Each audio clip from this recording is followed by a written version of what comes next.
सांड और घोड़े की अनोखी दोस्ती। एक गांव में चीकू बोलकर एक व्यक्ति रहता है। उसके पत्नी का नाम शिवांगी था। वह बहुत ही दुष्ट स्वभाव की थी। उसका मुंह बोले तो चीकू को बहुत ही डर लगता था। जब भी मौका मिलता वो चिल्लाते हुए उसको ऊपर टूट पड़ती थी।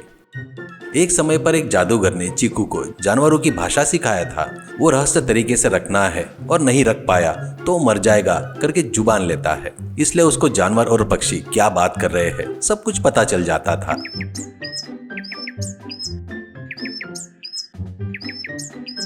चीकू एक किसान था। वो अपने बैलों की मदद से खेत जोतता था। उसके पास एक घोड़ा गाड़ी थी। अगर कहीं उसे जाना होता तो उसके ऊपर जाता था। उसके घर में घोड़ा, बैल, बिल्ली, बकरी, बंदर और मुर्गियां भी थी।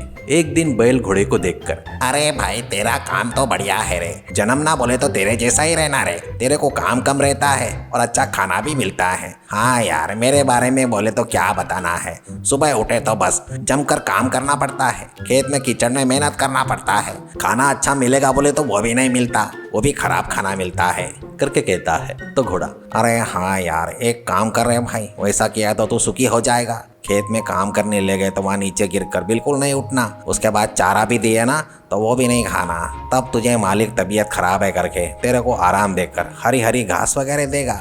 आराम से वो खाते हुए 3 दिनों तक आराम कर ले करके कहता है। उनको वो बात पता नहीं थी। वो बात ये थी कि उनकी पूरी बातें बाजू में काम करते हुए चीकू सुन लेता है। तब वो, अरे कामचोर कहीं के, तुम कितने बुद्धिमान हो। वो दुखी हो रहा है और ये सलाह दे रहा है। देखता हूँ तुम दोनों को बराबर सबक सिखाता हूँ करके सोचता है। उस दिन सुबह बैल को चारा दिए तो वो चारा नहीं खाता। वो उसको खेत में लेकर चला जाता है। वहां उसे खेत जोतने को सोचता है। कितना भी कुछ भी किए तो वो आगे ही नहीं बढ़ता। कुछ देर बाद वो नीचे लुढ़क कर बीमार है ऐसा नाटक करता है। वो देखकर चीकू काम करने वालों से, अरे ये बीमार हो गया है लगता है, इसलिए ये बेचारा ऐसे लुढ़क गया है। इसको ले जाकर बढ़िया खाना दो ऐसा कहता है। वो सुनकर बैल, अरे वाह, उस घोड़े ने जो बोला था वैसा ही हो रहा है। अब अच्छे से आराम कर सकते हैं करके सोचता है।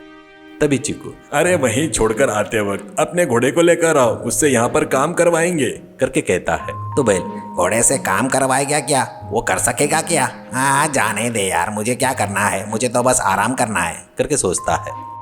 तब काम करने वाले जाकर बैल को छोड़कर उसको अच्छा खाना देकर घोड़े को लेकर आते हैं।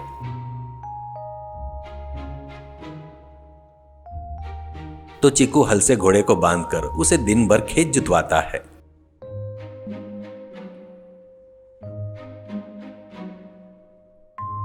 वो काम कर करके थक कर घर आता है तो उसको देखकर बैल, अरे भाई तू बोले वैसा ही किया तो सच में मालिक सच मान लिया यार।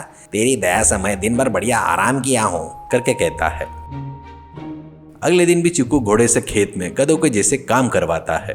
वो हल के कारण उसके गर्दन पर लाल घाव भी हो जाता है। बगैर आदत का काम करने से उसका शरीर पूरा ढीला गिर जाता है। वो खेत से घर आते ही उसको आराम कर रहा बैल दिखता है। तो घोड़ा, इस मूर्ख को सलाह देकर मैं फंस गया हूँ। अब ये बैल का काम करना मुझसे नहीं होगा ऐसा सोचकर, अरे बैल भाई तुम थोड़ा संभल कर रहो। कल तुम अगर उठकर काम नहीं किए तो मालिक तुमको कसाई को देकर तुम्हारे चमड़े से नई चप्पल बनवाएगा करके काम वाले से बोलते वक्त मैंने सुना है। फिर भी तू क्या कर सकता है, तेरी मर्जी भाई ऐसा कहता है। तो बैल घबरा कर, अरे क्या कसाई क्या, अरे बाप रे, 2 दिन आराम किया ना वो बस है, कल मैं काम पर जाऊंगा करके कहता है। वो बातें भी मालिक के कान में गिरती है। अगले दिन मालिक अपने पास आते ही बैल मस्त उछलते हुए रहता है, चिल्लाता है। वो देखकर चिक्कू को बहुत ही हंसी आती है। वो जोर जोर से हंस रहा था। उतने में वहां पर शिवांगी आती है। अरे क्यों ऐसे हंस रहे हो? ऐसी क्या बात हो गई, क्यों हंस रहे हो करके कहती है। तो चीकू, अरे वो रहस्य है, मैं किसी को नहीं बता सकता करके कहता है। तो पत्नी, तो फिर तुम मुझे देखकर हंसे ना, बताओ, ईमानदारी से बताओ ऐसा बोलकर झगड़ा करने लगती है। तो वो, अरे तुमको देखकर मैं क्यों हंसूंगा, मैं किसी और बात पर हंस रहा हूँ करके कहता है। तो पत्नी, दूसरी बात पर हंस रहे हो क्या? वो बात क्या है, मुझे बताना पड़ेगा ऐसा कहते हुए झगड़ा करने लगती है। तो चीकू, अरे वो रहस्य है रे, थोड़ा समझ जा तू। वो क्या बात है, अगर मैं तेरे को बताया ना तो मैं मर जाऊंगा, मेरी बात सुन करके कितना समझाता है तो भी वो नहीं मानती। तो वो तुम मर गए तो भी चलेगा, मुझे वो रहस्य बताओ। करके कहती है तो चिक्कू मन में, जी जी, इसके पास दिल नाम की चीज है क्या? मर जाता करके बोल रहा हूँ तो भी नहीं सुन रही है ना। ठीक है, क्या कर सकते हैं, इसको सब कुछ बताकर मर गया तो हो जाएगा ना। ऐसा कहकर पर अभी नहीं, कल सब रिश्तेदारों को बुलाकर तभी तुमको रहस्य बताकर मैं मर जाऊंगा। ऐसा कहता है तो पत्नी ठीक है कहती है। अगले दिन सभी रिश्तेदार घर पर आते हैं। चीकू उनको अंदर बैठने को कहकर अंदर भेजकर देखता है तो घर के आगे मुर्गी और कुत्ता बातें करते हुए दिखते हैं। कुत्ता, अपना मालिक एक तरफ से मरने को तैयार है तो तेरे को दुख नहीं हो रहा है क्या? इतने आराम से चल रहा है। करके कहता है। खाना बंद करके मुर्गा, क्या हुआ, अपना मालिक क्यों मरेगा?